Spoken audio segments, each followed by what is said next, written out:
Assalamualaikum warahmatullahi wabarakatuh. Apa kabar para rebahaners pecinta stories dimanapun Anda berada? Welcome back to Topan Asri Channel. Channel yang selalu menghibur dan dapat menambah wawasan antum sekalian seputar sejarah, kisah nyata, dan legenda. Guys, pada kesempatan kali ini gue mau mengajak lo semua ngebahas sebuah cerita rakyat yang sudah menjadi legenda. Ya, inilah kisah Roro Mendut, sebuah konten requestan saudara kami yang jauh di sana. Sepasang suami istri yang bersahaja. Mereka adalah Umi dan Yatna dari Tanggamus, Lampung. Wah, cocok banget nih sama ceritanya nih. Kisah cinta dua remaja yang abadi.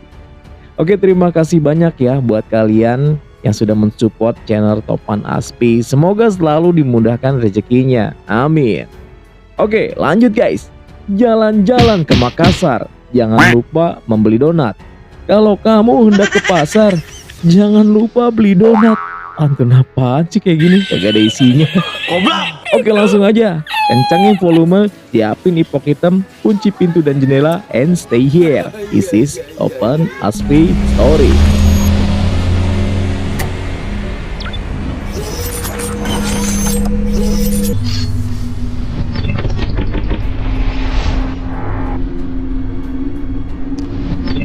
Roro Mendut adalah cerita rakyat klasik yang merupakan salah satu cerita dalam babat Tanah Jawi. Kisah ini menceritakan perjalanan hidup dan tragedi cinta seorang perempuan cantik dari pesisir pantai Kadipaten Pati, yang sekarang merupakan Kabupaten Pati, yang hidup pada zaman Sultan Agung. Guys, siapa Roro Mendut? Tentang sosok ini ada banyak kesamaan di sejumlah versi ya guys. Dia merupakan perempuan yang konon seksi, sensual, cantik jelita, bahenol, nerkom, berasal dari kampung nelayan di pesisir Kadipaten Pati, yang sekarang menjadi Kabupaten Pati. Kisahnya berkelindan dengan drama seru pemberontakan Adipati Pragola II yang angkat senjata menentang kekuasaan Sultan Agung di Kerta Mataram. Pragola II ini sesungguhnya masih saudara sepupu dengan Raden Mas Jolang atau Sultan Agung. Pragola ini anak Pangeran Puger, putra Penembahan Senopati yang mendirikan tahta Mataram di Kota Gede. Sesudah Sultan Agung bertahta, Puger jadi Adipati Demak yang kemudian angkat senjata sebelum ditumpas. Nah, kematian Pangeran Puger ini rupanya membawa dendam di benak Adipati Pragola II. Lebih-lebih Adipati Pragola I juga pernah angkat senjata menentang Panembahan Senopati. Ini jadi semacam bara yang menahan kebencian Adipati Pati terhadap kekuasaan Mataram. Masuk ke kisah Roro Mendut ya guys. Diawali dari pemberontakan Pragola ketika Sultan Agung memimpin langsung pembasmian ke Pati, turut serta Temenggung Wiroguno sebagai panglima perang. Cerita klasik babat mengisahkan Pragola ketika menghadapi Sultan Agung mengenakan baju jirah atau baju besi milik pelaut Portugis yang disebut Baron Sekeber. Versi lain menyebut Baron Sekeber merupakan keturunan bangsawan Belanda. Bentar guys, intermezzo ya. Ini nama Pragola keren juga ya untuk zaman dulu. Kalau sekarang seperti Randy Pangalila gitu. Oke, lanjut. Namun Pragola akhirnya tumbang di tangan prajurit pemegang payung Sultan Agung. Dan akhirnya Pati ditaklukkan. Kekayaan dijarah. Gadis-gadis dan perempuan cantik di Pati diboyong ke Mataram, termasuk Roro Mendut, yang ketika itu jadi selir Pragola. Ia dibawa paksa ke ibu kota Mataram, ke rumah Temenggung Wiroguno. Terpesona dengan kecantikan Roro Mendut, dan karena ingin punya keturunan, Wiroguno ngotot mempersunting Mendut menjadi istrinya. Pokoknya dengan berbagai macam cara, dia berusaha mendapatkan hati Roro Mendut. Oh, Roro Mendut, beli buku isinya tebal, habis itu beli paku. Ini serius bukan gombal. Maukah kamu jadi pacarku? Hah? Ini aki-aki kebanyakan gaya. Beli buku di rumah Ica. Jalannya jauh nggak ada ojek. Emang di rumah lu nggak ada kaca? Muka lu tuh kayak donat keinjak. Pokoknya ngotot banget nih Temenggung Wiroguno. Mendut melawan bangsawan tua itu dan terus melawan. Mendut boleh membangkang, tapi dia sebagai warga Pati yang pernah memberontak dan melawan Mataram, dia harus membayar pajak 5 real. Kesal, Wiroguna memasukkan Roro Mendut ke daftar taklukan yang harus membayar pajak ke Mataram. Kampret ini cewek, susah banget didapetinnya.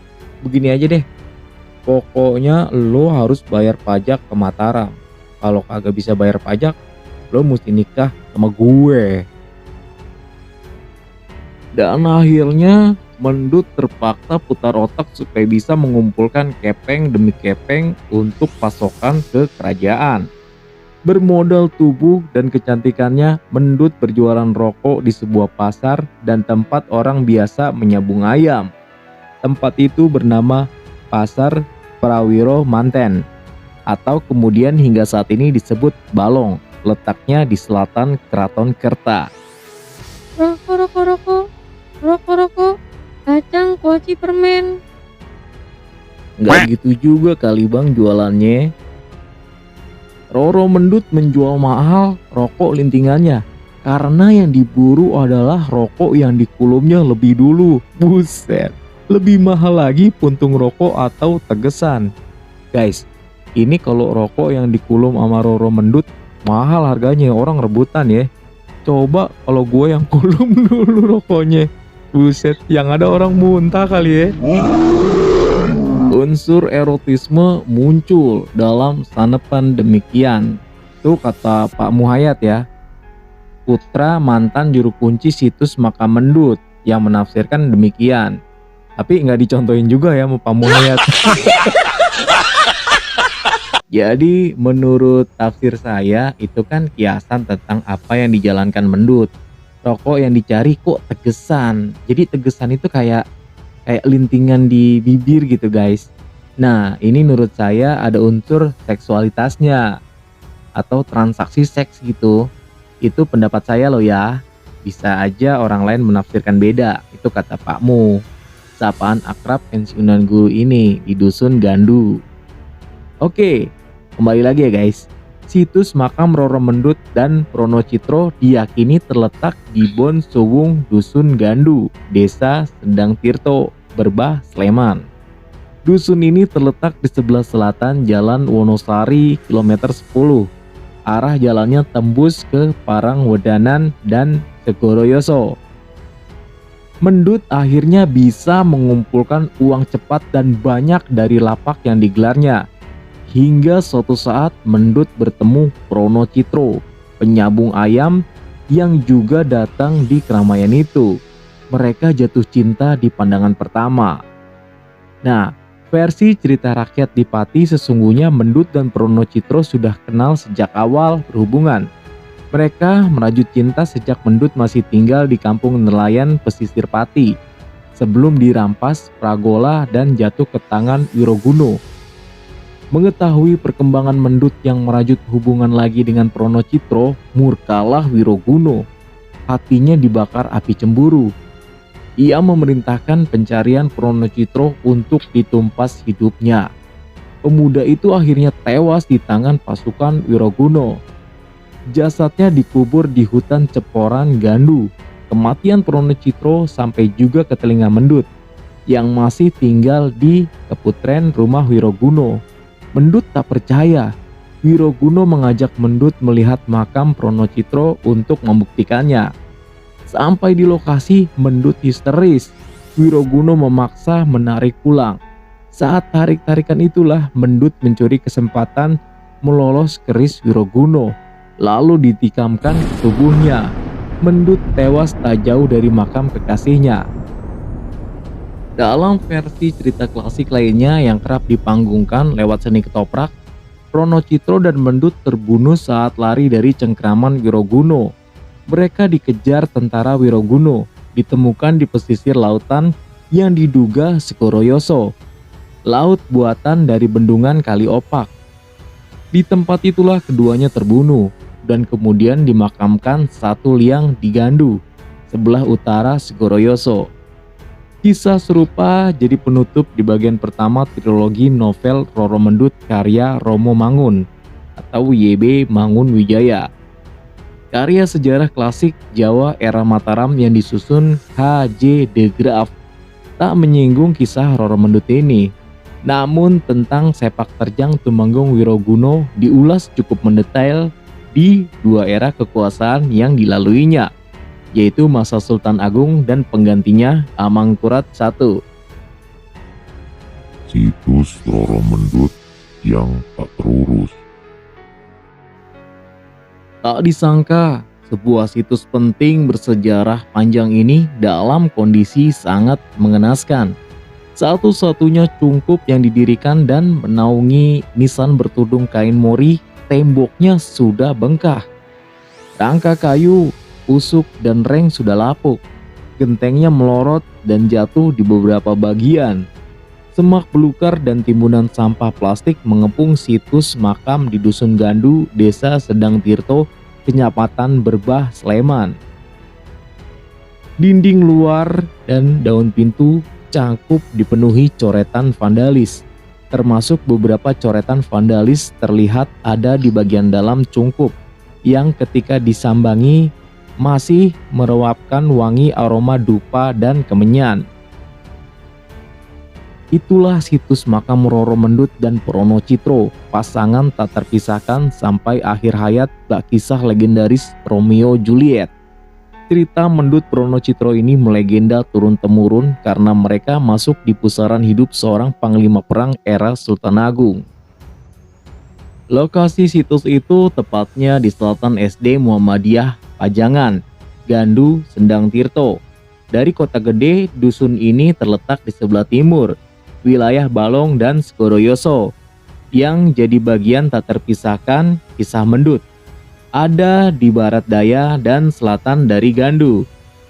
Warga sekitar menyebut situs ini Bon Suwung, dan memang satu-satunya bangunan di tanah kesultanan ini, ya hanya cungkup makam Mendut Prono Citro. Saat ini jalan masuk ke makam ini nyaris tak berbekas, kecuali dari arah timur Bon Suwung. Dari tepi jalan Dusun Gandu arah Prangwedanan, Bon Suwung dan situs makam ini ada di sebelah kiri. Terletak di tengah satu-satunya kebun yang dipadati aneka pepohonan tinggi. Meskipun bentuknya sudah nggak karuan, peziarah masih datang dan pergi di hari tertentu, terutama Selasa Kliwon dan Jumat Kliwon. Di samping ada depan cangkup, kala itu masih ada teras yang bisa menaungi pengunjung yang berziarah, tapi kemudian dihancurkan.